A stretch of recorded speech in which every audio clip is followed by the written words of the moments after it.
Welcome to the Inside Scoop. We're live from Nashville, Tennessee. Today is Thursday, April 4, and things are starting to heat up on the recruiting trail. In a few hours, number 5 QB in the nation, Matt Zollers, will come off the board. He's 6'3.5", 200 pounds, plays at Springford High School. That's in Pennsylvania.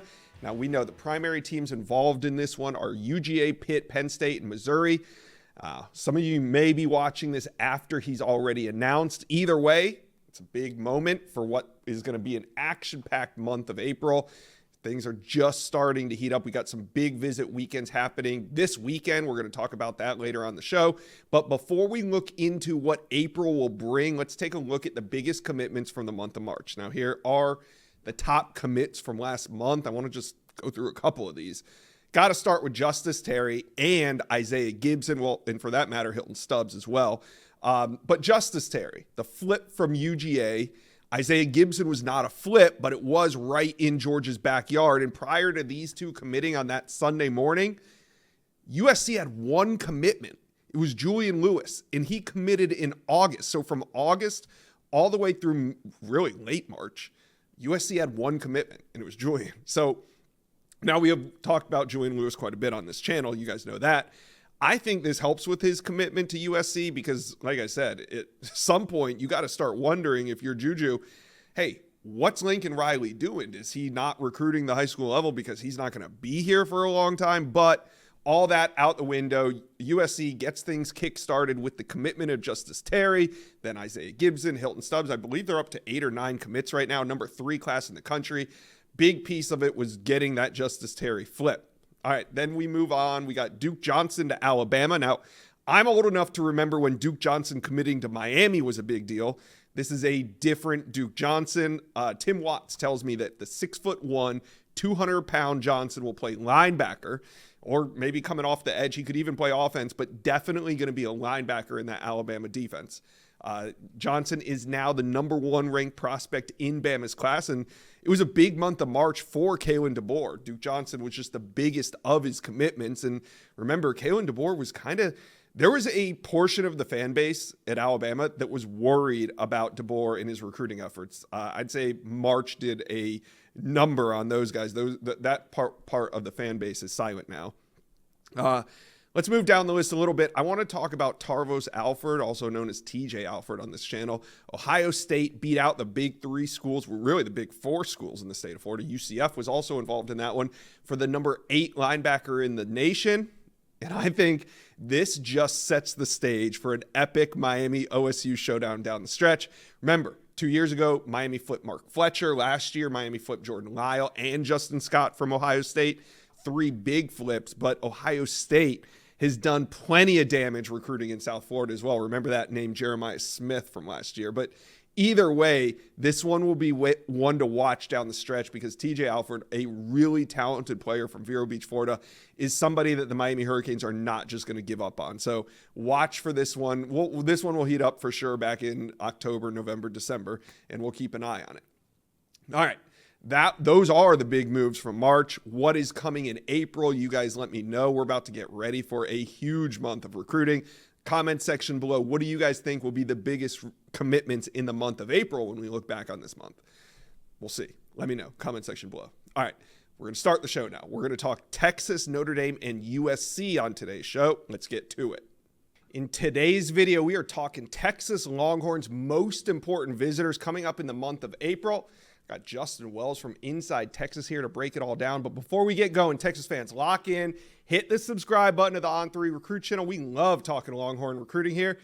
Hit subscribe for me. All right, let's bring on Justin Wells from Inside Texas. And you guys had a great article breaking down all the most important visitors. It was about 50 names in there at least. So we're gonna talk about it. But before we get into that, modern day running back Jordan Davison seemed like Texas is to lose for a while. Then Ohio State, they are now trending. How do you see this playing out? And do the Longhorns still have a shot? Yeah. So Jordan Davison and Tashard Choice have had a relationship for well over a year. Steve Sarkisian has decided to set up a pipeline to Modern Day High School for good reason. Mm-hmm. It's a talent factory out on the West Coast. And Jordan Davison's one of those guys. They already have Brandon Baker, the 5-star offensive tackle on campus. They already have Spencer Shannon tied in. And Davison's the next one up, him and Marcus Harris, the 2025 wide receiver. As for Davison, our new guy, Steve Wilfong, put in a pick on Monday, and it was, a lean to Ohio State. Right. And I think that the Buckeyes have kind of vaulted themselves in this recruitment. He'd recently taken trips to Alabama, Ohio State, Michigan. We caught up with him a bunch of that at InsideTexas.com.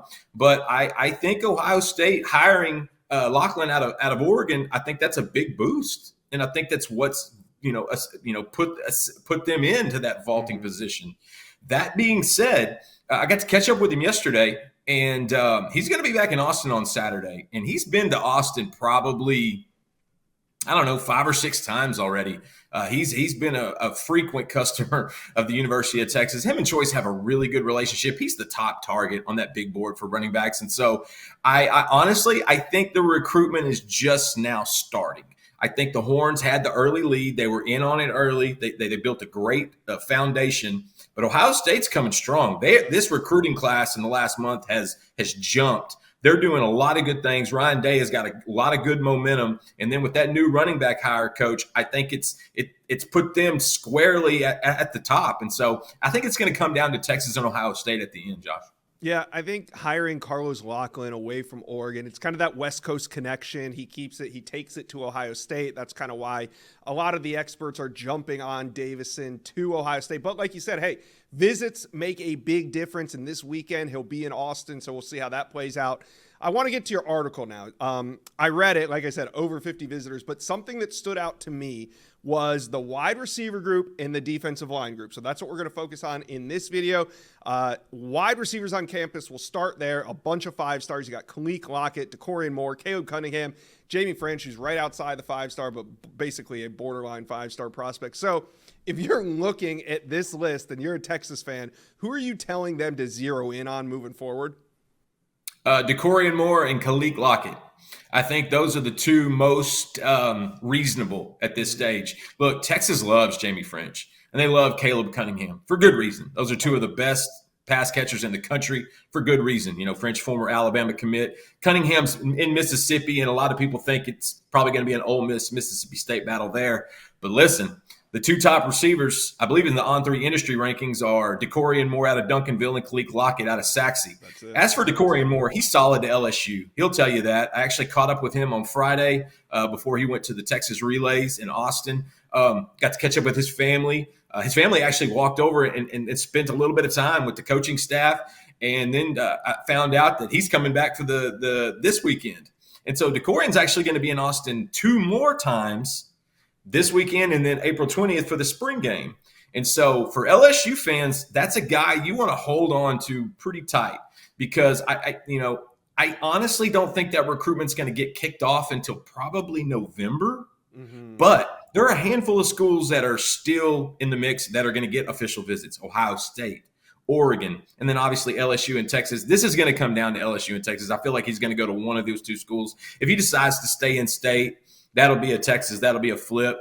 But listen, LSU has one of the best classes in the country, if not the best. Number 1 quarterback, Bryce Underwood. Number 1 running back, Harlem Berry. And number 1 receiver in DeCorian Moore. They've got a ton of momentum. Brian Kelly is doing a really good job down there in this 2025 cycle. But at the end of the day, there's just a feeling within the program and within sources at Duncanville that feel like Moore's probably going to wind up at Texas. Now, the season has to happen.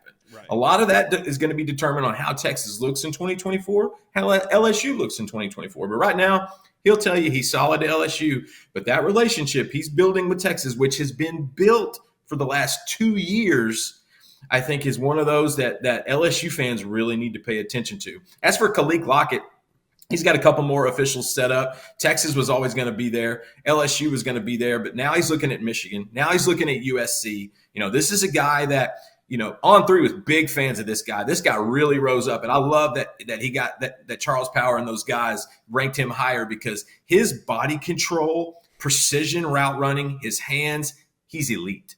He doesn't have a weakness. He may not be a burner type speed guy on the outside. He does everything else. So if there's two guys that you really need to pay attention to, Texas fans, it's going to be Decory Moore, which most guys know of, and Kalik Lockett, the 6'2", 190-pounder out of Sexy. Yeah, and those recruitments, like you said, they'll really start to heat up once official visit season starts this summer. Yes. And then those recruitments will definitely go into the fall. Even if they make a decision, I mean, those recruitments will be November, December, down to the finish line type recruitment. So Texas fans, lock onto that. Let's talk a little big men on campus as well. Got offensive tackle Michael Fasusi. He's going to be in on April 9th. And 6'5", 285, Texas trending over OU. Do you consider him the most important target on the offensive line this cycle? No question. No question. If you can find a franchise tackle 2.5 hours from your campus, buddy, you prioritize him. Right. And that's exactly what they did. Kyle Flood, the Texas offensive line coach, actually came through Louisville a couple years ago, and he got to see a freshman Fasusi going through workouts. And he told a couple of the staffers at Louisville, that's what a future NFL offensive tackle looks like. Like, he could see it. And so along the way, they built a great relationship. And granted, Fasusi really enjoys the recruiting process. He's a kid that keeps a level head. He's grounded, but he also understands he wants to enjoy these visits, getting to know people. He's got a great personality. He's a very open kid. I've loved getting to know him over the last couple of years. His family's tremendous. His dad, Ebenezer, outstanding man. I mean, he's been brought up in a great place. I think it's Texas versus the field with Fasusi. Oklahoma's the one. You really got to watch. Oklahoma has built a great relationship. He loves Bill Bedenbaugh. He's been up there a handful of times. Don't discount Texas A&M. They hired a new recruiting staffer named Joe Hamilton, who's actually from Louisville, so they've got a connection there. Don't cross out Missouri. They made a big impression on him when he took a trip there about a month ago. Saw him at a track meet. Now he's going to take an official visit there as well. And so, but again, I think this is a Texas OU old-fashioned Red River shootout. I think the Horns kind of hold the advantage now. They get that last official visit, which is the last weekend in June, which, when it comes to OVs, that can be kind of a big deal when you get the last sell. I wouldn't call it a wrap yet, but I do think Texas looks really good. Oklahoma is going to be the one to watch in that one. All right, now let's stay in the state and let's stay on the offensive tackle position. You got Ty Haywood. He's out of Denton, Texas. It almost looks like a mirror image, the exact opposite. Ty Haywood trending to OU at 92%. We saw a lot of the experts picking on RPM day for Ty Haywood to go to OU, so maybe that's why he's trending. So, okay, so you're one of them. But my question is, I know it's very early. Is Texas still a player in this recruitment? They're a player in it. I just don't feel good about it. Mm-hmm. I went and saw him about a month ago at one of the Denton Ryan track meets. Got to catch up with him, Marcus Garcia, Denton Ryan. They put out dudes on the regular. Anthony Hill, Jatavian Sanders, Billy Bowen. The list is long. It's a long one. Ty Haywood's next, and he is beautiful. That guy is unbelievable. It just always felt like talking to him that Oklahoma and A&M had a better in than Texas. Now, he was supposed to visit in January, and he didn't make the trip. Marcus Garcia, his teammate, was hoping for an offer, didn't get one, and I think that kind of overlapped into the locker room. Mm-hmm. And so now I feel like Ty Haywood is going to be an Oklahoma-Texas A&M battle. I really like Oklahoma. I think they have solidified that recruitment. They have hit every single angle that you need to. Again, Bill Bedenbaugh does a really good job recruiting and developing on the O-line. Oklahoma has got some good momentum. There was a couple months ago where my colleague at InsideTexas.com, Eric Nalin, and I, everywhere we would go, it seemed like kids were talking about Oklahoma. And Ty Haywood was at the top of that list. And so right now, I don't think Haywood in Texas makes a lot of sense, but it's April. I said the same thing about Neto Umeozulu 2 years ago at Allen, and he wound up going to Texas, committing in late November, early December before signing day. So you never really know, but just by talking to him and talking to sources close to that program, I think it's Oklahoma by a mile. And if it's not going to be in Norman, I think College Station would be his second place. Okay. Let's head down to Houston, where we got Edge Smith, Aragbo. Now, he's going to be on campus this weekend. He's a 6'4", 210-pound edge prospect, top 100, and Texas leads on the RPM. What are we looking at in terms of a timetable here? You know, it's funny. I think a lot of guys kind of have this cliche when they ask about decisions, and it's usually, I'd like to do it before my senior year. Yeah. I think the way the recruiting calendar is set up right now, when you take those officials in late May and through June, July and August is commit season now, because those are all those guys trying to get spots, trying to make sure they have a place before they get to their senior year, because theoretically, they don't want to worry about the recruiting process once they start their senior year. I mean, that sounds really good to them and really to their parents and really to their coaches. They like that. And so I think with Aragbo, that's a guy that kind of burst on the scene in the last 3 or 4 months out of A-Leaf Hastings. He's a quick twitch, quick guy. This is a guy with a great first step. He's violent with his hands. He does a lot of good things. Texas just did really good in the 2024 cycle, bringing in Colin Simmons and Azina Umeozulu, both who are already making a small impact in the program today. Mm-hmm. Aragbo's a guy that I think you can put somewhere in that category, somewhere in between those two. A lot of athleticism, but he's not a secret anymore. Texas A&M is in. LSU is in. Alabama's in. There's a lot of schools that have already kind of put their sales pitch forward. And so with Aragbo, I'm not sure where the direction of that recruitment's going to go. You could say it's kind of in the infancy stages right now, but I would expect, from him, talking to him last week, I would expect probably an August decision. A lot of these guys want to have something settled before they begin their senior year. And it's always with the caveat that, if I know where I want to go at that stage, I'm going to make that decision. And most of them do for the most part. But like I always say, every recruitment is different. Each one has their own individual story, and Aragbo's chapter has yet to be even written. All right, we got to talk Zion Williams. You wrote that he's a priority target. He's going to be on campus this weekend, 4-star defensive lineman. But what does Texas love about Zion and make him a priority? Oh, everything. Zion Williams is beautiful.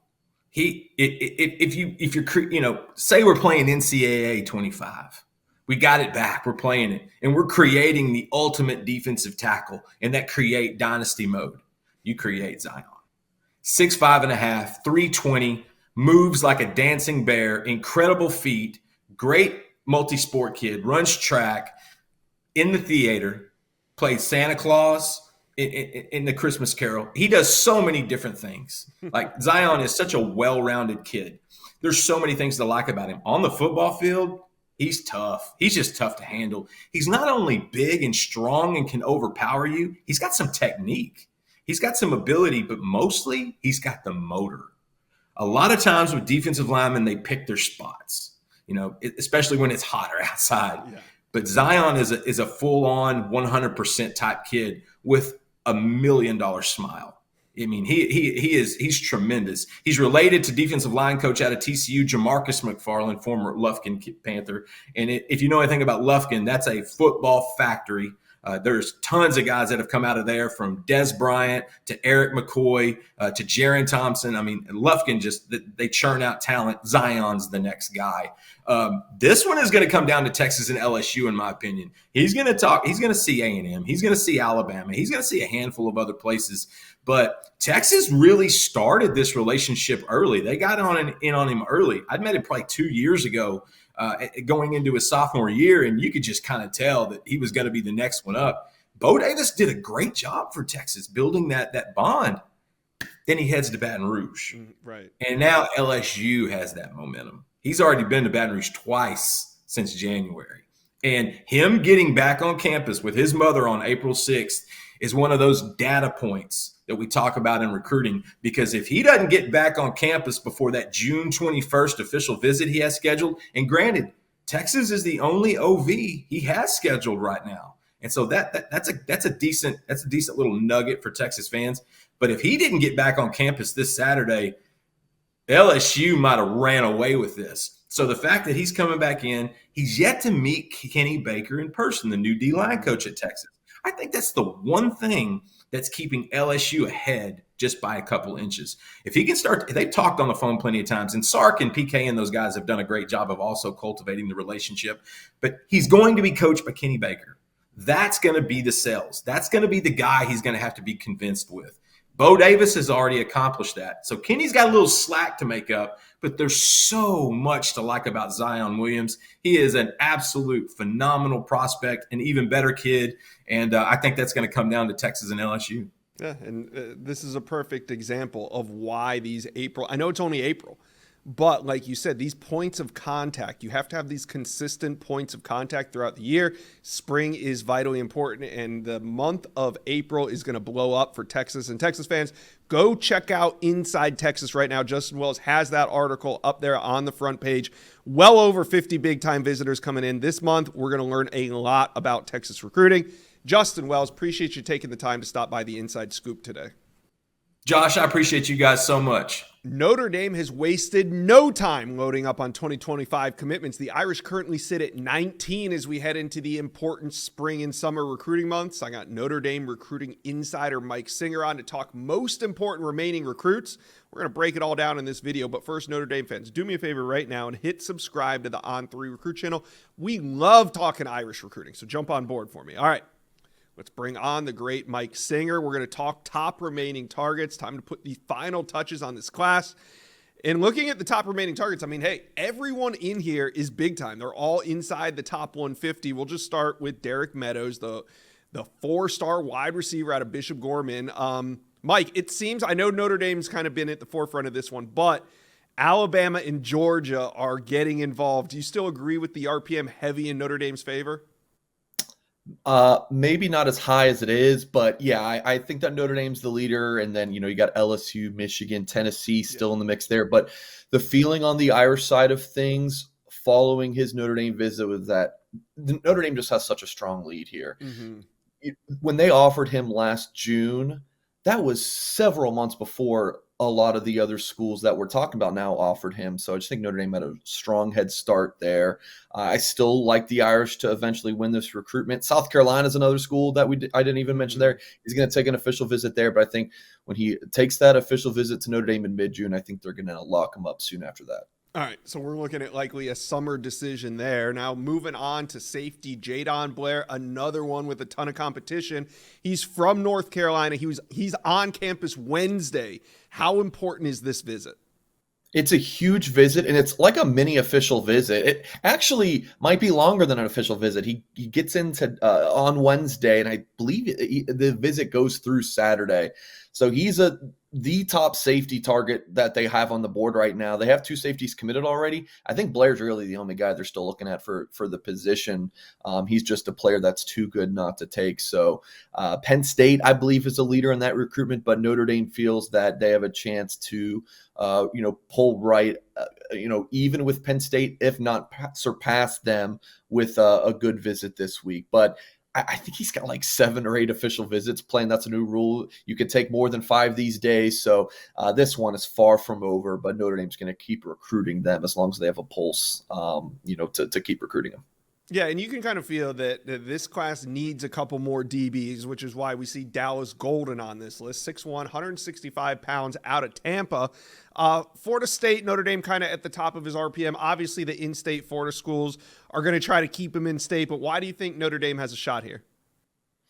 They have just done a really good job recruiting him for quite a while. I think it was back in like August of 2022 is when they offered him. So a relationship that's been going for quite a while. Marcus Freeman's staff that, when they are back at Cincinnati, they recruited Berkeley Prep and the head coach that's been there and at that powerhouse Tampa schools has just coached there for decades, Dominic I believe. Sayo. So Dominic, yeah, of course. So it's a relationship that's been there for a long time.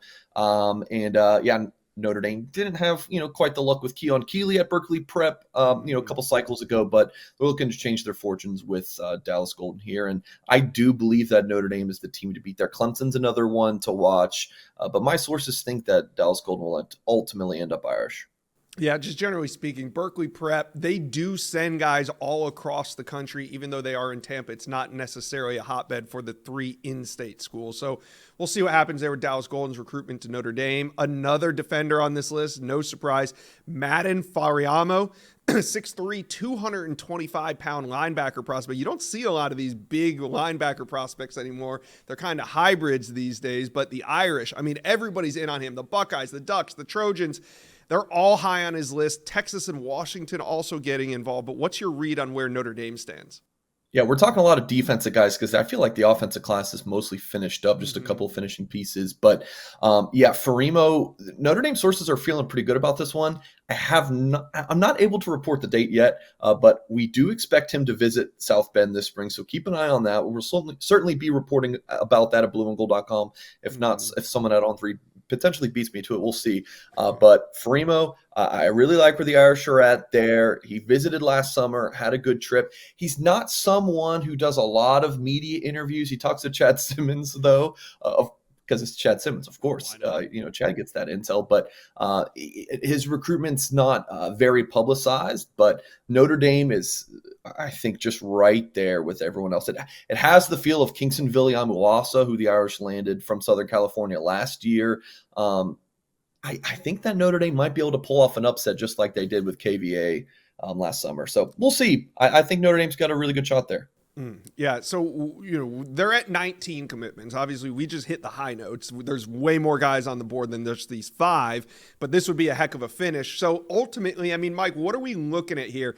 If they're at 19 now, how many more do you think they could fill in this class before, hey, we run out of spots? Inside Scoop fans, listen up. College football, the season's wrapped. That means it's time to get out and enjoy other things. I know it's all about college football, but there are other events to attend. I'm here in Nashville. Last week, I decided to go to a hockey game. But guess what? The tickets were sold out. That can be a problem for some people. Finding tickets before a game can be an absolute nightmare, but do not let this be the way your 2024 goes. That's why I'm here to tell you all about Game Time. It's a fast and easy way to buy tickets for all the big-time matchups. Game Time app is great, easy to use, and it works in any city, any team, and you get the best price guarantee. So don't stress over getting into your favorite team's games anymore. There's only so many big games each year, and you need to get these tickets at the best prices. And Game Time, that's where it is the place to be for last-minute ticket deals. Forget planning months in advance. Game Time has deals on tickets right up to the day of the event. Game Time is obsessed with finding ways to help you save money, like zone deals. This is where you pick a section and Game Time picks the seats for big savings. So here's what we're going to do. Snag the tickets without stress with Game Time.